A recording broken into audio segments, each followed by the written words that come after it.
Bonsoir à vous tous. Aujourd'hui, je veux aborder la question très grave des rapports entre la France et la Chine.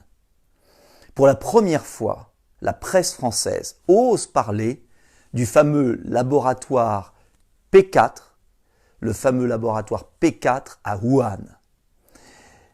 La presse française en parle parce que le secrétaire d'État, le ministre des Affaires étrangères de Donald Trump, Mike Pompeo, a demandé une enquête. Parce que le chef de la diplomatie britannique s'interroge aussi sur la naissance du virus, suite au professeur Montagnier. Même le président de la République française a évoqué le besoin d'en savoir plus. Imaginez ce qu'aurait dit la presse française si nous avions eu la déclaration d'Emmanuel Macron dans le Financial Times ou celle du secrétaire d'État aux Affaires étrangères, Mike Pompeo, américain. Imaginez simplement. Qu'est-ce que le laboratoire P4 ? Le laboratoire P4, c'est un laboratoire de haute sécurité, soi-disant biologique, qui étudie des virus pathogènes, c'est-à-dire qui ne peuvent pas être tués par un vaccin ou un traitement. Et ce laboratoire P4 de Wuhan, en Chine, c'est la France qui l'a vendu. C'est la France qui l'a livré clé en main. Cela veut dire concrètement que c'est la France sous Jacques Chirac, Jean-Pierre Raffarin, qui est à plat ventre devant la Chine, Michel Barnier, qui a transféré la technologie. À l'époque, certains s'y opposaient.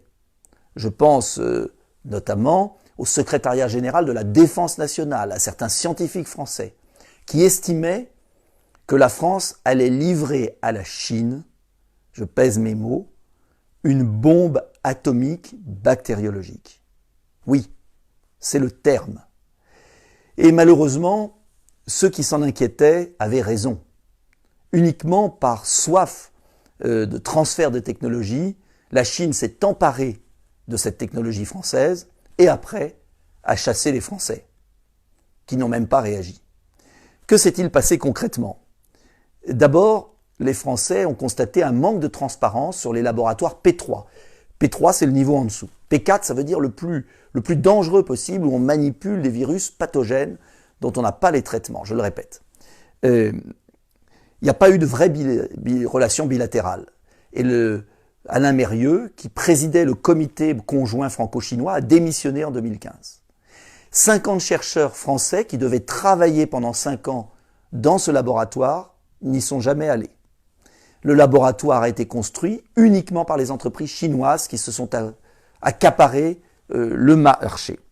Et enfin, en janvier 2018, lors de l'ouverture, inaugurée d'ailleurs par le Premier ministre Cazeneuve avant, et puis l'ouverture en janvier 2018,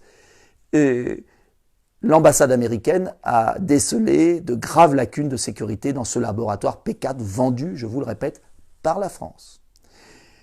Même des médias chinois, en février 2020, ont estimé qu'il y avait des choses bizarres qui s'étaient produites et peut-être des animaux de laboratoire qui auraient été vendus sur le marché à côté. En un mot, enfin, on pose des questions à la Chine. Mais ce que vous devez savoir, c'est que l'OMS, Organisation mondiale de la santé, n'a toujours pas été autorisée à mettre le pied en Chine pour vérifier ce qui s'est passé. L'omerta totale des autorités chinoises est extrêmement suspecte. Alors je ne sais pas ce qui s'est passé.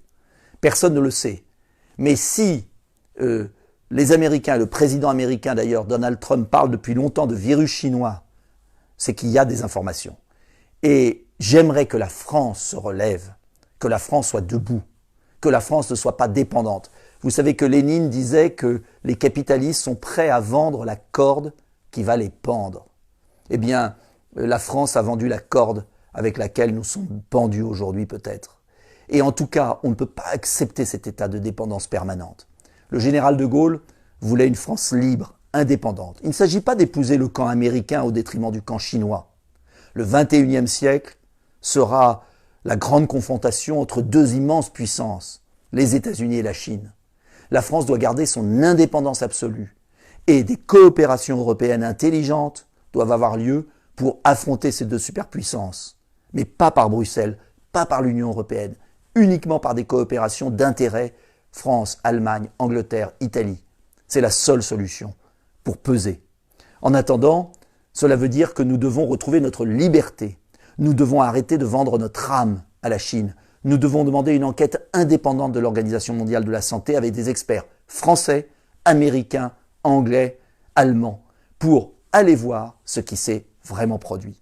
C'est la condition pour vaincre cette terrible épidémie. Nous devons savoir d'où elle vient, comment elle est née. Et la Chine ne peut pas continuer à humilier le monde avec ce virus chinois qu'elle a envoyé à travers le globe. Ce n'est pas possible. Nous devons demander des explications à la Chine. C'est impératif et nous devons en savoir plus. Enfin, j'espère que la vérité apparaîtra et je vous demande de diffuser le plus largement possible cette vidéo. Bonne soirée.